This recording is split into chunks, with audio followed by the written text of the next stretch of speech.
114 points.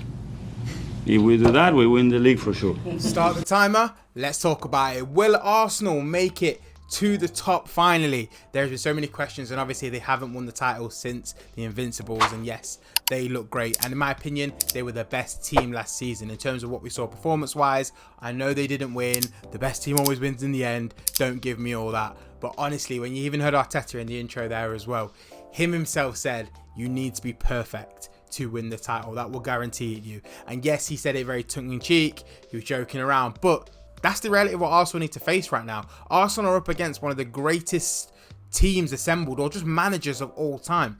What Man City are building and what they have built has been nothing short of just incredible. And the fact that they're going for 5 titles in a row is just unheard of. But Arsenal are the team that are chasing them at the moment.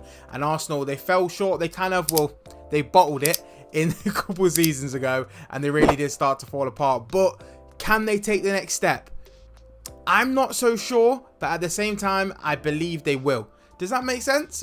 Let me explain. So, when I look at their team, absolutely incredible. And I think they got so many players in their team, but as incredible as it is in terms of just performance, by the way, I'm not even saying man for man, because player for player, they are nowhere near the level of Man City as a unit. But under Arteta's tactics, that team works absolutely perfectly. And even with his signings, I've criticised a lot of his signings, whether it's Jorginho, Havertz, Zinchenko, a lot of them. I didn't quite believe in it, but he has a system and an idea. He brings these players in with an idea. And Havertz had probably one of his better seasons in the Premier League last season. I know not statistically he wasn't great, and there's a lot of things about Havertz which does still put me off. I'm not sold on him, and I believe Arsenal are screaming, absolutely screaming for a proper number 9, but I'm going to get to that in just a moment.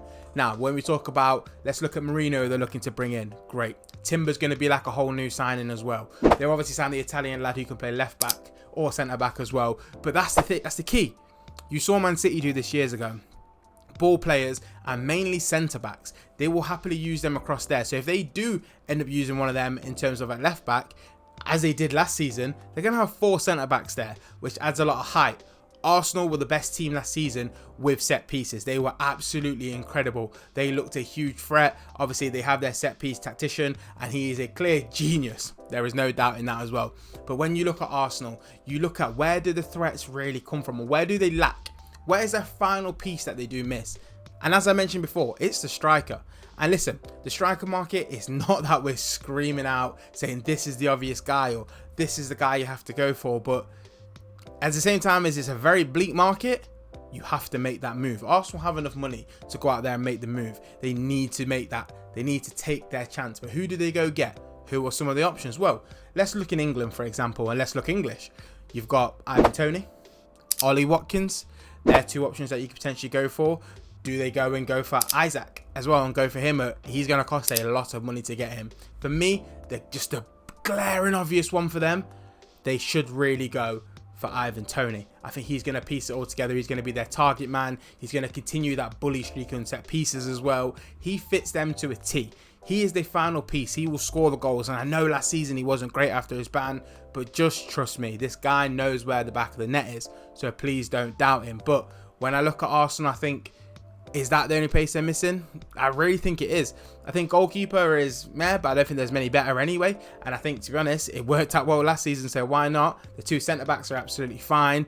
Full-back, they're going to be more than comfortable. Going forward in midfield, they've obviously got Rice, Marino's added in now as well. Someone who's going to get on the ball and play a lot more. You've got Zinchenko, who's going to kind of add into there as well. You've got Ødegaard, because I believe obviously them signing left-backs. Zinchenko is going to be moved into centre midfield now as well. We don't know, but one thing I do know is that striker is the key.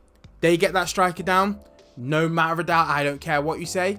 If they sign a striker who will score them at least 15-20 goals, they will win the league next season. And I set the challenge out for you. Comment down below, do you believe that will happen? Do you believe they can do it? Where do you think they're going to finish? And as you can see the timer, well under 5 minutes. You're welcome.